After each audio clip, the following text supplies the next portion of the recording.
My boyfriend didn't just cheat on me. He faked my death so he could date someone else without looking like the bad guy. I found out when I was very much alive, sitting on his couch, and saw him texting another girl. It's been 6 months since Lena died. Some days I still can't breathe. Lena. Me. He even sent her a picture of my grave. Spoiler, I don't have a grave. My name is Lena, 24. My ex is Evan, 27.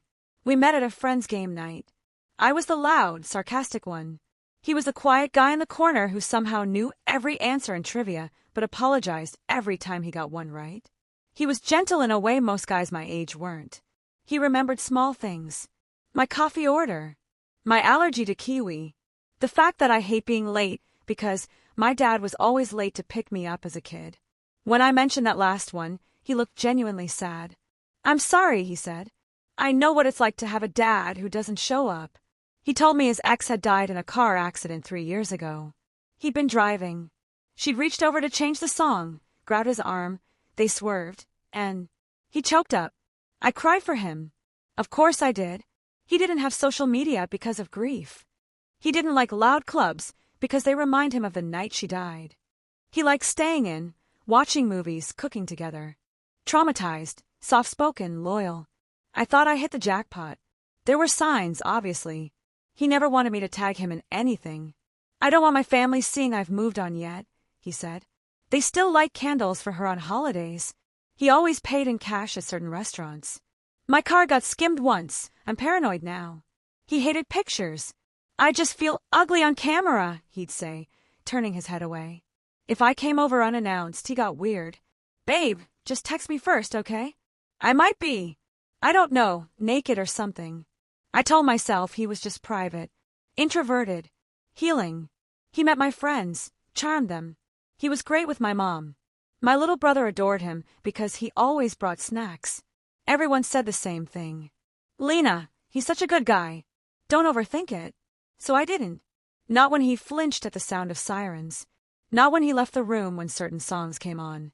Not when he woke up from nightmares, whispering another girl's name. I'll always choose you, he'd say after, looking guilty. You know that, right? I believed him. The day I found out I was dead was wildly ordinary. It was a Sunday. We were having our lazy routine. Pancakes. Terrible reality TV. Phones on the coffee table. Evan went to shower. His phone buzzed. Normally, I never touched it. Trust, boundaries, all that. But the screen lit up, and the notification preview showed. MIA Blue Heart. I had a dream about her again. Do you still visit her grave? My brain snagged on the word her. I shouldn't have, but I did. I tapped. The chat opened.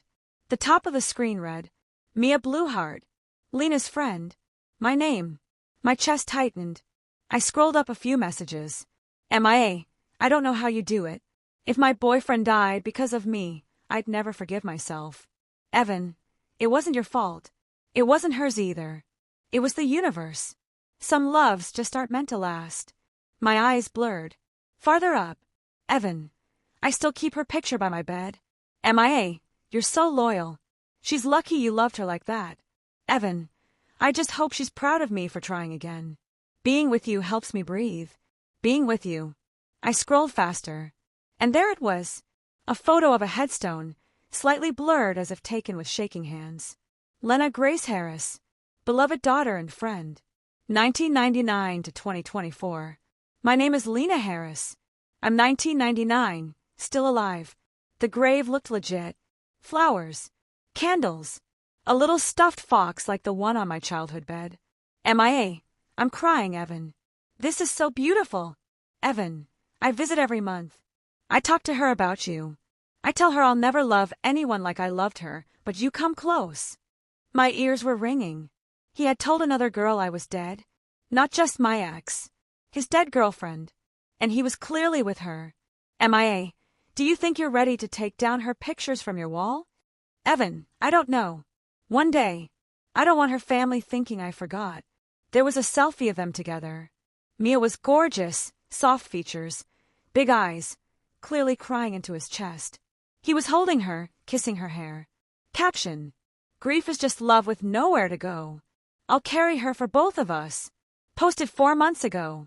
Comments full of, "Stay strong, King. She's watching over you, broken heart. She'd want you to be happy again." My stomach lurched. He had a whole second life as the grieving boyfriend who finally moved on. And I was very much alive, washing his dishes and folding his socks. The shower turned off. I dropped his phone back exactly where it was and sat down, heart pounding so loud I could hear it over the TV. He walked out in a towel, hair damp, smile soft. "Whatcha watching? How was the funeral?" I asked. He froze. The air changed. "What?" I turned towards him, trying to keep my voice level. "I just saw my grave, Evan. Kind of rude, you didn't invite me to my own funeral." His face went white. You went through my phone." That was his first reaction. Not "I can explain." Not "I'm sorry." Just offended that I looked. "You told another girl I'm dead," I said. "You sent her a picture of a grave with my name. You post about your dead girlfriend while I'm in your bed. You don't get to be mad about privacy right now." He ran a hand through his hair, pacing. "Lena, you don't understand." I laughed, a little hysterical. "You're right. I must be missing the chapter in the grief handbook where you fake someone's death so you can cheat with better optics." He sat down across from me, elbows on his knees. "Okay, just let me explain before you decide anything. Please." I didn't trust myself to speak, so I gestured for him to go on. His version of events went like this. 3 years ago, his real ex, Hannah, died in a car accident. That part was true. I'd seen the obituary. He started a grief support group online. That's where he met Mia. Her boyfriend had also died. "She reminded me of you," he said. "Soft. Kind. Always trying to fix other people's problems to avoid your own." Nice little dig. He said when he met me later, he wasn't ready to let go of the grief identity. It made people treat him gently. It excused his mood swings, his avoidance, his commitment issues. Being the guy whose girlfriend died became part of me, he admitted. It was the only time people didn't expect me to be okay. He started talking to Mia more. At first as friends, then as something else. "It was emotional cheating at first," he said. "I won't lie. I was telling her things I should have told you. But I never meant to hurt anyone." Somewhere along the line, he told Mia that his new girlfriend died too. Me. I panicked, he said.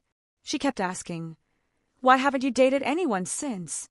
I didn't want to say, "Oh, actually, I am with someone.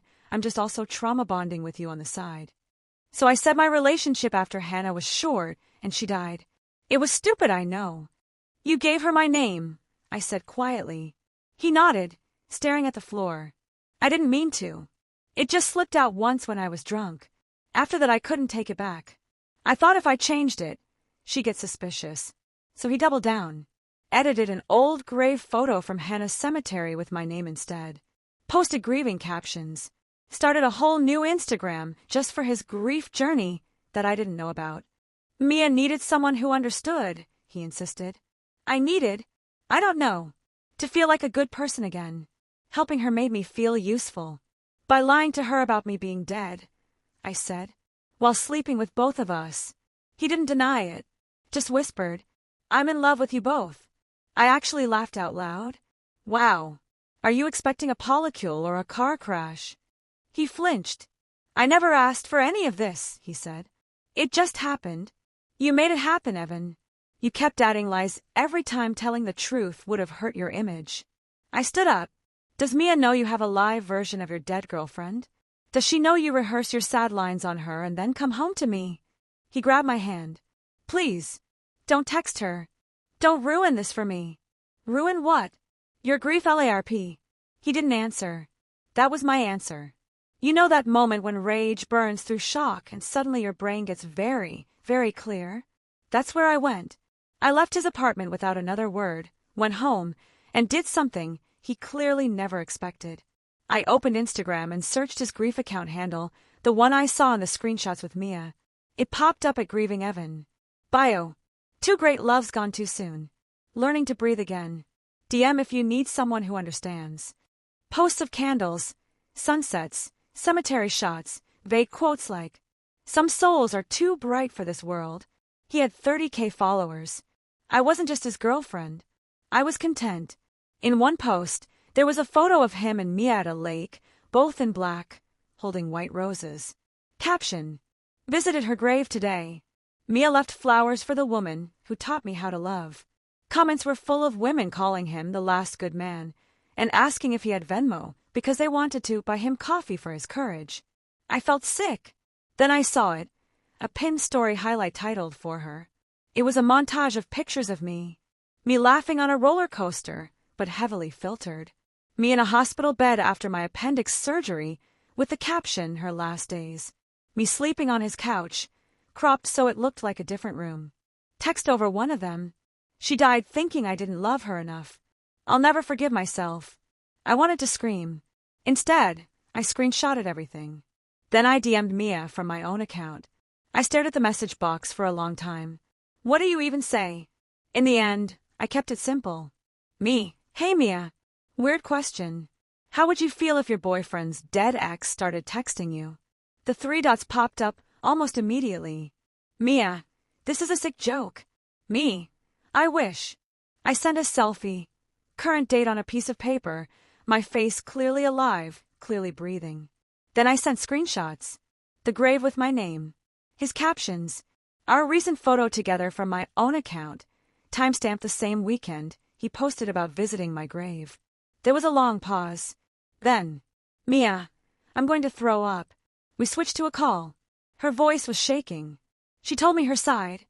How they met in the grief group, how he made her feel understood, how he told her Hannah died and then Lena died too, both in freak accidents. I thought he was cursed, she whispered. Like some tragic movie character. I felt so special that he could open up to me after all that. She thought I was some half-remembered ghost. He made me feel guilty for being alive, she said. Like I had to be perfect for both of us because you didn't get the chance. I felt a weird mix of rage and pity. We talked for hours. At one point she said, I'm so sorry for calling your grave beautiful. I'm sorry he used your grief like a costume, I replied. By the end of the call, one thing was clear. We were done being props in Evan's tragedy. Mia told me Evan hosted a small in-person grief group once a month. He says it helps him stay grounded, she said. Next one is this Saturday. A plan formed in my head so fast it scared even me. We agreed to meet 30 minutes before the group started, a few blocks from the community center where he hosted it. When I saw her in person, we hugged like old friends even though we just met. Ready? I asked. No, she said. Let's do it. We walked in together. Evan was at the front of the small room, arranging chairs in a circle, lighting candles like some kind of discount therapist. He looked up and froze. Seeing both of us together short-circuited his brain. Lena! He croaked. Half the group turned to look at me, then at the giant framed photo of me on the table with candles around it. Yes, he had a literal shrine. Hi, I said. Heard there was a meeting about me being dead. Figured I'd attend. Mia sat down directly across from him. You told me this was for Hannah, she said quietly. You said Lena died before you could apologize to her. The other group members looked wildly uncomfortable, but also curious, like they were watching a live episode of the most messed up reality show ever. One older woman murmured, I thought this was a safe space. Oh, it is, I said. Just apparently not for the truth. I walked to the front, picked up the framed photo of my face surrounded by candles, and turned it around. FYI, this one's still under warranty, I said. No need for memorial services yet. Evan sputtered. Lena, we can talk about this after. No, Mia cut in. We're going to talk about it now. Here. With all the people whose pain you profit off. Profit. The word made several heads snap up. One guy in the corner frowned. You get paid for this? He asked Evan. I pulled out my phone, opened his @grieving Evan account, and turned the screen so everyone could see his follower count, Patreon link, and donate to support my healing journey button. He does, I said. He just forgets to mention that some of his dead girlfriends are very much alive. Murmurs. Someone gasped. Another person quietly started filming. Evan tried to grab my phone. I stepped back. You're twisting this, he said desperately. I help people. I help all of you. By lying to them? Mia asked. By lying to me? You told me my boyfriend's death was fate bringing us together. Meanwhile, you were going home to her. I pointed to myself. Hi again. The guy in the corner spoke up.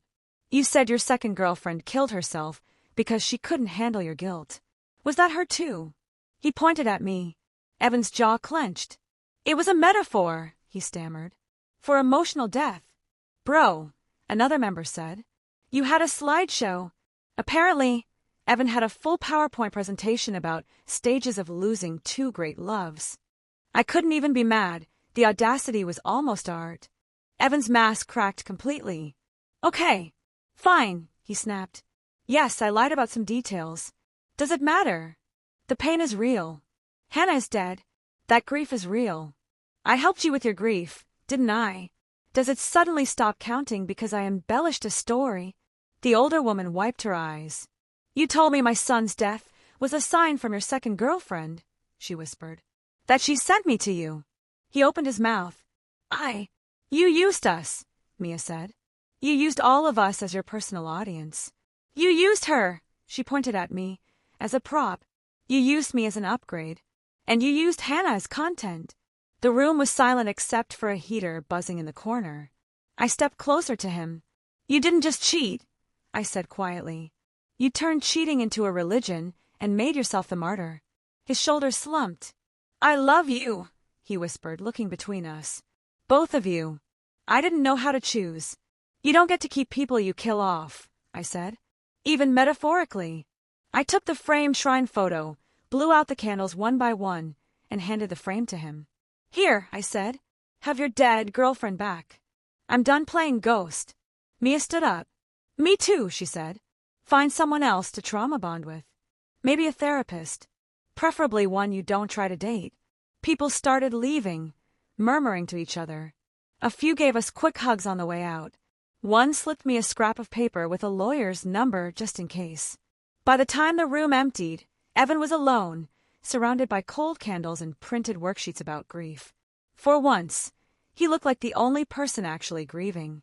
In the weeks after, his entire online world imploded. Mia and I both posted our sides of a story, screenshots and all. We didn't need to exaggerate. The truth was plenty dramatic. His followers dropped. People demanded refunds. Some of his Patreon supporters emailed him screenshots of their cancellation confirmations with "Lena says hi, smiley face" in the subject line. He sent me long paragraphs about how I'd misunderstood his intentions and how public shaming was the second death. I didn't respond. Mia and I stayed in touch. Turns out we have a lot in common beyond being cast as dead girlfriends. We go to a real support group now, one moderated by an actual licensed therapist who doesn't accept Patreon. Sometimes we grab coffee after and joke about making a podcast called Dead Exes Anonymous, where we tell stories about emotionally manipulative men and then roast them. We haven't ruled it out. As for Evan, I heard he moved back in with his parents to heal. Last time I checked, his grief account was private with a bio that said, "Taking a break from social media. Be kind." Here's the thing. I am kind. Kinder than he deserves. Because I didn't fake his death for clout. I didn't stand over an empty grave and sell tickets. I just told the truth. If you're watching this because you've been cheated on, here's what I wish someone had told me sooner.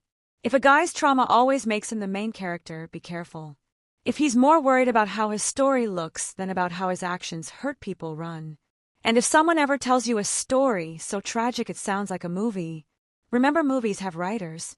Sometimes the broken good guy is just a really talented liar who doesn't know how to live without an audience. And you deserve to be alive in your own story, not buried in his.